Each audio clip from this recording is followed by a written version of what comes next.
Okay, so this presentation here is going to be a little quick, and it's meant to kind of complete the the 360 view of the tools that you can have available at your disposal to profile your application on our GPUs. Up to this point, we have only discussed AMD tools. And the tools that we've discussed are the most popular, but Bob is going to give you a bit of a preview of a new tool that's just coming out after this presentation. Here, I'm going to talk about some of the HPC community tools, which by that we mean tools that are not developed by AMD, but support AMD GPUs. So you can use them to profile your workloads running on our GPUs. And this is definitely not a final and exhaustive list. We're just including some of those that we are aware of and that have been mentioned to us by our users, but certainly there's more that we're not aware of, and we'd be happy to know about in case there's any that you are currently using that's not in this list. So for this presentation, we're gonna talk in a little more detail about Tau and HPC Toolkit. For the other ones, there's just a brief mention in this slide. Scorpy has been developed mostly in Germany, as far as I know, as well as Liquid. I like the meaning of Liquid, which is like I know what I'm doing. So I think a lot of us can relate to that. And Perfetto basically is this UI that you use to visualize your traces. If you copy paste that link, basically you can use that in your Chrome browser, but also I tried it on Edge and Firefox and it still works. And you actually do not need to be connected to the internet to use Perfetto. Okay, so moving on to Tau. And I should say Tau is currently installed on AAC6 if you want to play with that a little bit. So Tau stands for Tuning and Analysis Utilities, and it's been developed over several years at the University of Oregon. It's a scalable and flexible performance analysis toolkit. And it does automatic instrumentation through PDT, which is the Program Database Toolkit. So if you're interested in installing Tau, we have our script in our HPC training doc repo. Here I'm just showing you the most important parts. So you'll be cloning from this GitHub repo, which is the mirror to their development branch, basically, or project, I should say. And we are currently using a specific commit to build, which has been mentioned to us by one of the developers as a commit that's stable and also has support for the latest Brockham tools. In fact, here there's a comment C that says, in the latest versions of Tau, RockTrace and RockProfiler are mutually exclusive. And RockProf SDK should be used. So if you look at our script, basically we are making a check on the version, I believe, and then we are either using RockTrace and RockProfiler or directly RockProf SDK. Yeah, the check is actually here on the Rockham version.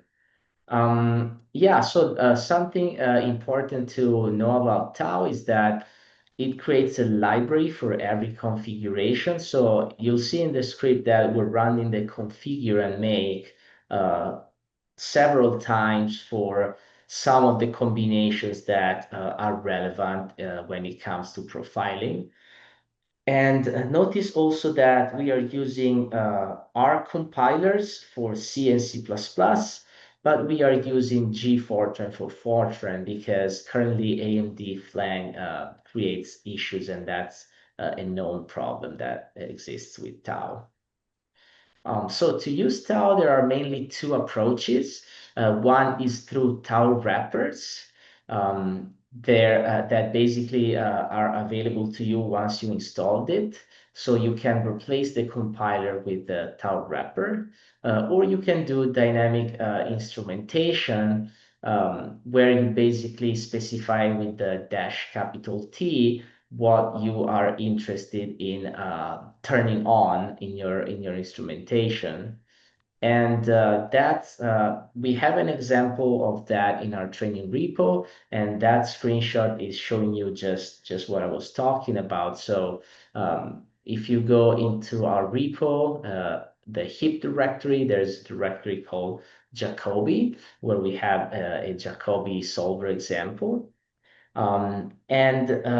So that example uses MPI. So you see that here we are doing MPI run -n2, and then we're using tau exec, and we are turning on ROCm as well as ROCprof SDK.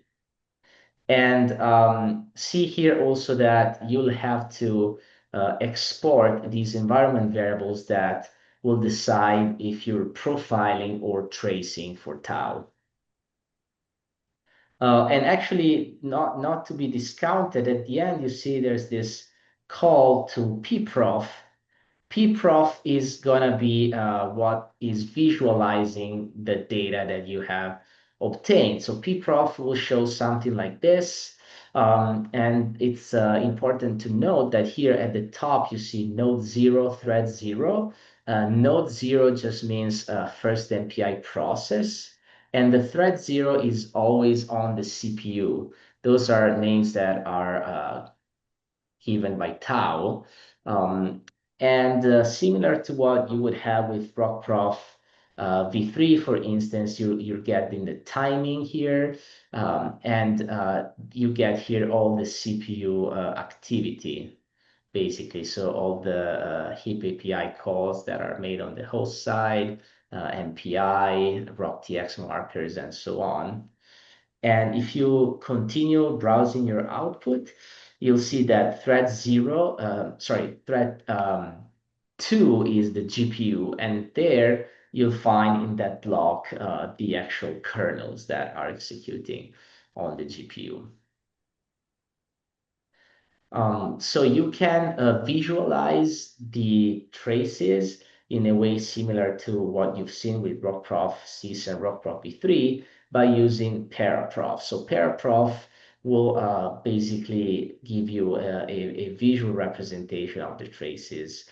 And similar to Perfetto, you can hover over the rectangles, and it'll give you this pop-up message with timings and calls and relevant information like that. You can also get, if you're on Windows, you can also get the 3D communication matrix for the processes. So that's pretty cool.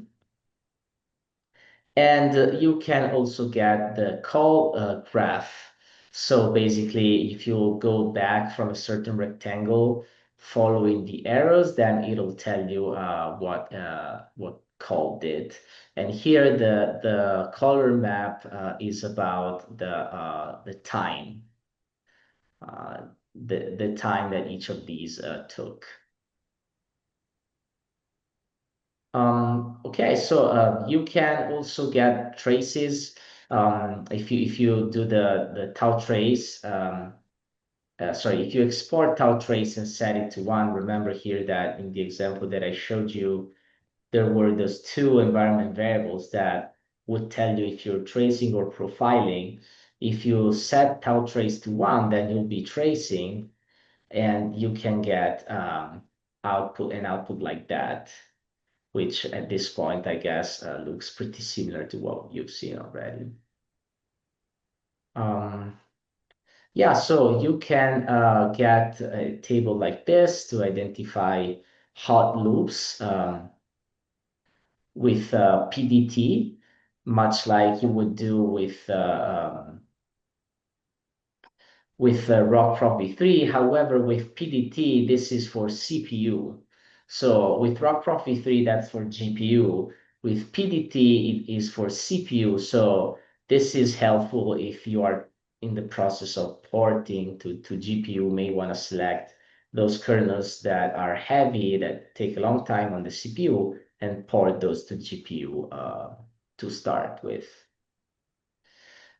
It's also relevant to mention that Tau has support for Fortran plus OpenMP offloading, which is something that not all tools currently have. And knowing this, it's helpful since Tau will be already useful to you in case you're trying to look at Fortran plus OpenMP offloading.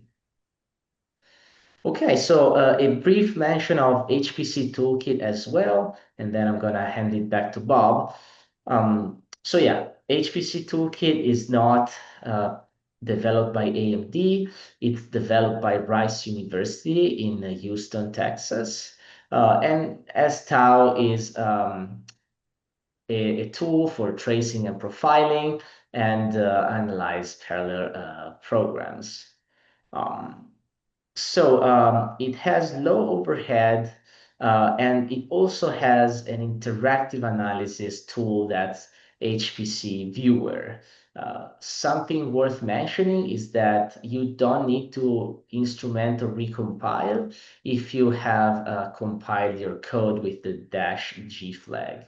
And supports threads, so pthreads and OpenMP, MPI, and also GPUs. We have a script to install HPC Toolkit that you find at our usual HPC training repo. Unfortunately, HPC Toolkit is not installed at the moment on AAC6 because we were incurring in some download issue during the install that probably is not due to us because we've seen that in different systems as well. So we'll try to reinstall it in the next couple of weeks and see if that's been fixed in the meantime. But yeah, this is just the relevant part of the installation. Notice that the build system relies on Mason, which is yet another build type in case you haven't seen it. And here you'll have to supply the -D ROCm equals enabled to make it ROCm aware, basically.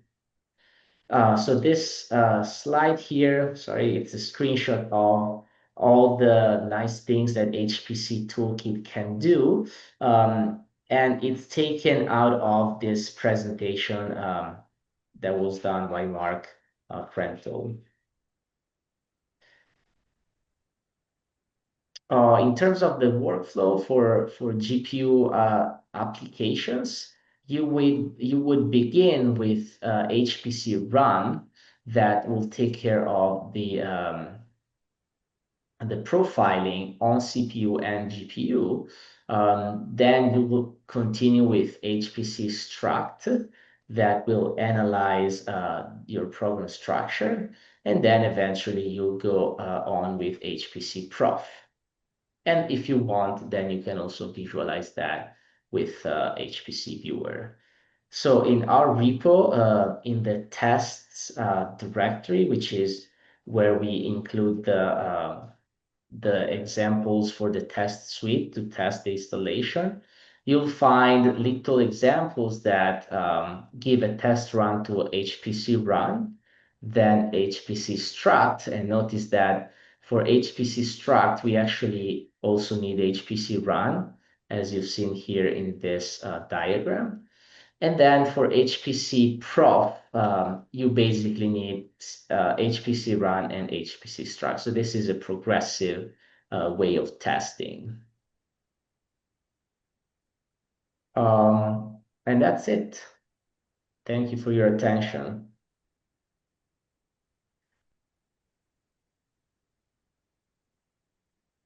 We're going to shift over to some other tools.